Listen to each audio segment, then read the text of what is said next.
Alhamdulillah, salatu wassalamu ala rasulillah wa ala alihi wa sahbihi wa mawala. Yang kita muliakan dan Allah muliakan, Al-Alim Al-Arif Billah Abuya Syekh Haji Amran Wali Al-Faridi selaku mursyid dan murabbi kita. Semoga beliau dalam keadaan sehat walafiat dalam lindungan Allah Subhanahu wa taala. Yang kami hormati Wali Nangro MPTTI Aceh Singkil, Camat MPTTI Aceh Singkil, dan ibu-ibu, bapak-bapak yang telah berhadir di posko MPTTI Aceh Singkil ini. Alhamdulillah, sebagaimana biasa menjadi kegiatan rutin kita di posko ini untuk mengaji tentang keagamaan, terkhusus yang berkaitan dengan ajaran tauhid tasawuf, yang mana ibu-ibu yang berani Allah, bahwa belajar atau menuntut ilmu ini merupakan salah satu jalan untuk kita bisa dekat dengan Allah. Bagaimana mungkin kita bisa dekat Allah? Bagaimana mungkin kita bisa kenal dengan Allah? Kita bisa beribadah kepada Allah tanpa didasarkan oleh ilmu pengetahuan. Itu sembahyang, itu beriman, itu bertauhid, itu bertasawuf, tidak akan bisa kalau tanpa kita mempunyai ilmu-ilmu tentang itu. Jadi maka sangat perlu bagi kita untuk selalu belajar, mengaji dimanapun ada kegiatan-kegiatan mengaji tersebut. Jadi hadirin yang dirahmati Allah, pada bagiku kita akan membaca atau mengkaji satu makalah Abuya yang berjudul pegangan yang harus diingat di dalam kehidupan adalah hukum azal. Jadi dalam hidup yang harus selalu kita ingat adalah hukum azal. Hukum ibu-ibu yang dirahmati Allah ada beberapa macam. Ada yang pertama disebut dengan hukum syara. Sembahyang, puasa, zakat, haji, jual beli, dan lain-lain. Itu hukum syara. Ada yang disebut yang kedua dengan hukum akal. Itu mengenai dengan ketuhanan, akidah. Kita tahu dan yakin bahwa Allah Ta'ala itu ada.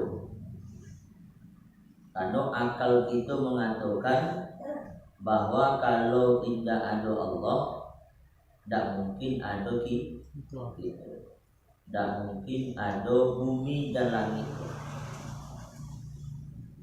Yang ketiga adalah hukum adat.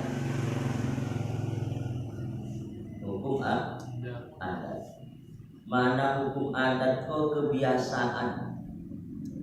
atau dalam bahasa lain disebut dengan sunnatullah, ketentuan Allah. Contoh, kita bakal ajo dengan bakal ajo maka kebiasaannya dapat kepeng. Kita makan kebiasaannya kanyang. Kita minum kebiasaannya akan hilang haus. Kita menyalurkan api, kebiasaannya apa yang kane api itu akan tapangkan. Itu hukum adat, kebiasaan. Kemudian yang keempat disebut dengan hukum azal. Hukum azal. Jadi apa yang dikatakan dengan hukum azal itu, yang harus senantiasa kita ingat, yang harus senantiasa kita renung-renungkan. Hukum azal merupakan ketentuan di dalam ilmu Allah yang qadim. Apapun yang berlaku pada abad atau yang maujud sekarang ini, semenjak dijadikan alam, baik perjalanan hidup manusia, jin dan malaikat, jauhar, bentuk-bentuk dan arat sifat-sifat, langit dan bumi tidak terlepas dari hukum azal. Jadi makna hukum azal ko ibu, sebelum kita ada, sebelum langit ko ada, sebelum alam semesta ko ada, semuanya itu telah Allah Ta'ala tentukan di dalam ilmunya. Itu dikatakan hukum azal. Sebelum segala sesuatu itu ada, itu telah ada ketentuannya di dalam ilmu Allah. Kini pamo alam singkil ko seperti ko banjir, itu telah ada ketentuannya di dalam ilmu Allah. Kita umpama kayo, itu telah ada ketentuannya di dalam ilmu Allah. Kita bikin, kita buruk-buruk, kita susah, itu semua telah ada ketentuannya di dalam ilmu Allah. Tidak ada satu apapun yang terjadi kecuali itu telah ada ketentuan. Jatuh sahale daun ala ada ketentuan Allah. Bagara sancik batu itu ala ada ketentuan Allah. Jadi itu semua telah Allah Ta'ala tentukan di dalam ilmunya sebelum segala sesuatu itu dijadikan oleh Allah. Itu hukum azal.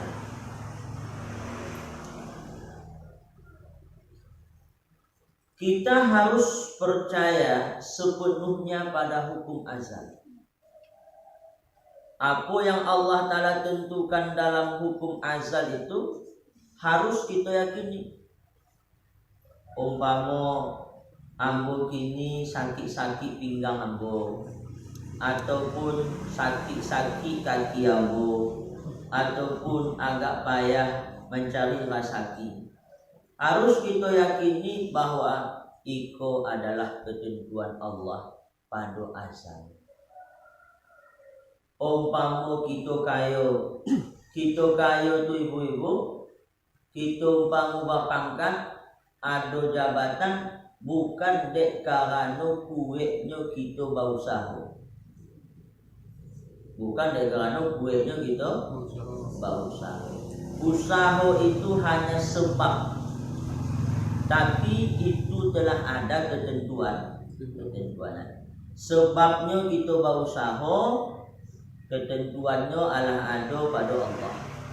Kita sakit kita bau bek itu sebab jalan. Pulih sehat, indah ada sehat, itu telah ada ketentuannya pada hukum Allah.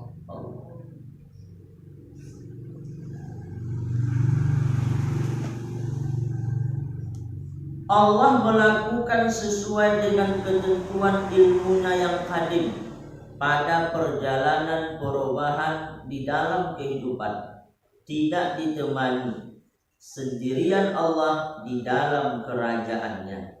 Oleh karena itu kita harus percaya penuh kepada hukum azal. Di dalam menentukan apa yang akan terjadi pada kita dan alam semesta itu semua telah Allah Ta'ala ketahui. Jadi Allah tentukan itu sesuai dengan pengetahuan Allah. Ketentuan Allah itu sesuai dengan ilmunya.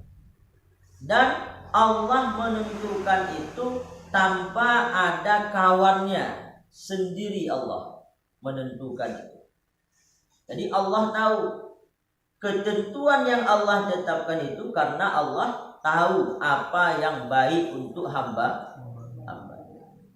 Kini umpama dibailah kepada awak kini sakit, itu ketentuan Allah.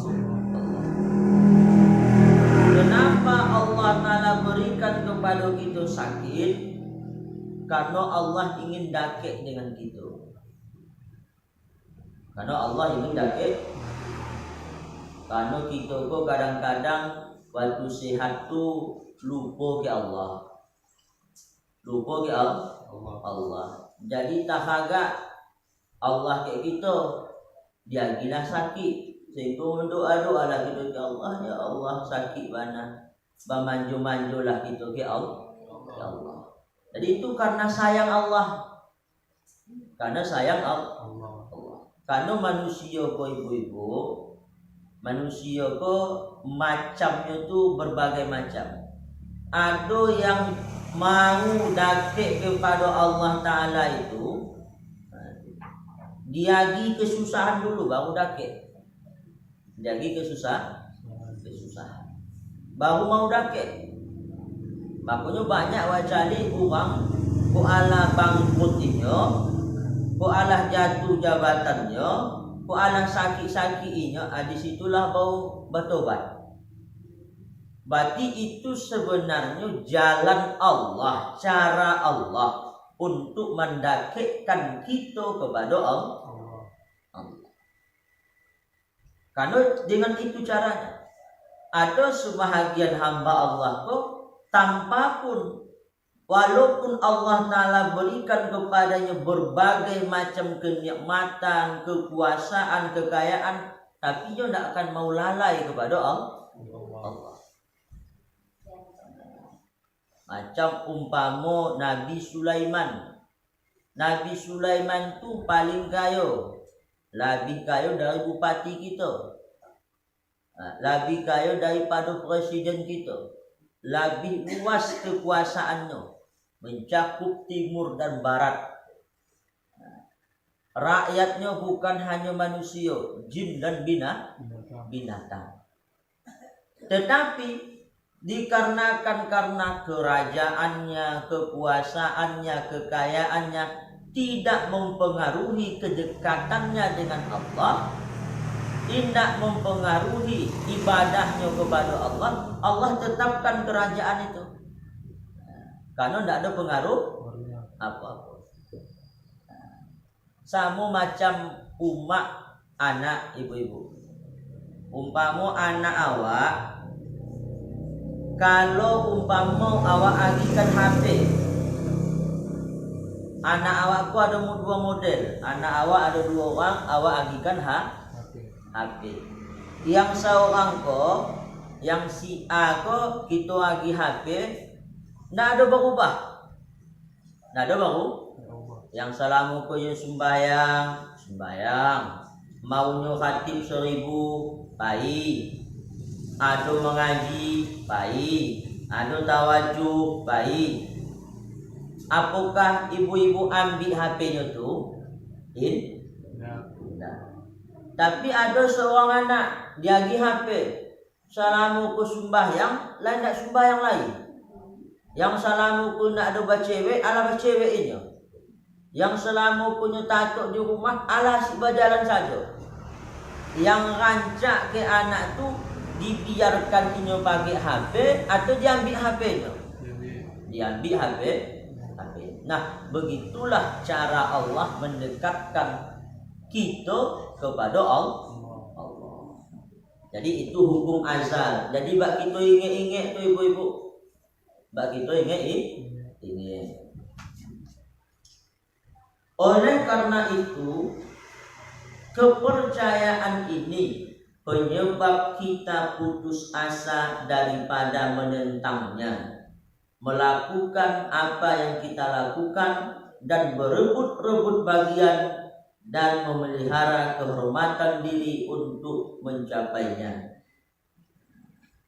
Jadi kalau kita tak rasa tak ingat selalu tentang hukum azal ko, kita tidak akan mau menentang apa yang Allah tentukan kepada kita.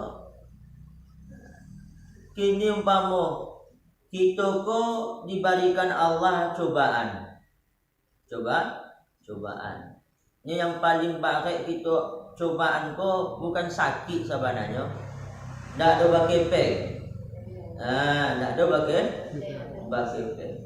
Maka disitulah kadang-kadang kita, ya Allah, ambo ko wang sembayang, ambo ko wang tawajuh, ambo ko wang MPTT, ambo ko pai bajikir 1000, tapi mengapa macam ko jualai?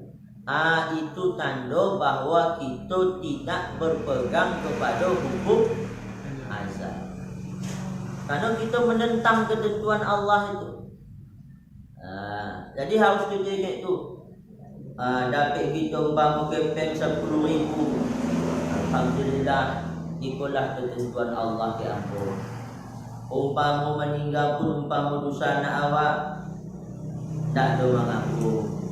Karena itu adalah ketentuan Allah. Umpama sakit pun bini awak, sakit pun laki awak, tidak ada mengaku. Itu adalah ketentuan Allah. Ada kepeng awak, ada rasa awak, obek. Umpama mampu bakal aju. Tapi apapun yang terjadi pada kita, harus kita yakin dan rasakan di dalam hati kita, itu ketentuan Allah. Jadi kita nak ada menentang Allah namanya itu. Menentang Allah. Dan kita tidak mau berebut-rebut bagian. Umpama uang tu dapat inyo hari ko sehari itu bakal raju 200.000. Awak nak ada keinginan bak dapat juga macam inyo tak ada. Dan nak mau ganggu orang, tak ada mau menciluk harta orang, tak ada mau menipu orang. Ya kerana apa yang inyo dapat itulah ketentuannya. Apa yang kita dapat itulah ketentuan kita.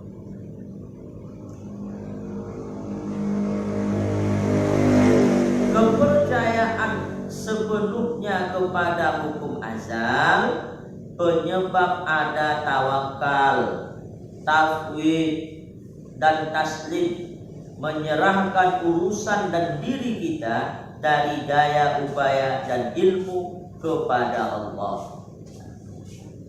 Kalau kita Allah bisa meyakini, Allah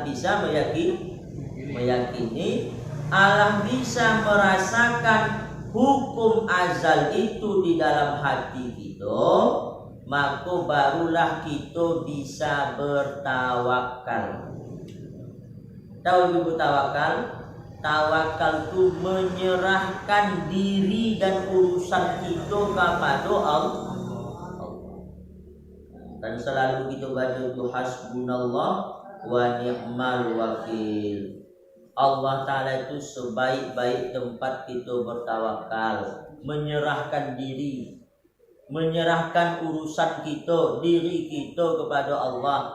Yang menjaga kita pun bukan kita, Allah. Kok kita menjaga diri kita tidak mampu. Yang mengurus urusan kita yang mampu adalah Allah. Jadi apa kita bisa bertawakal kalau hati kita masih ragu-ragu kepada hukum Allah? Ada bisa. Aduh.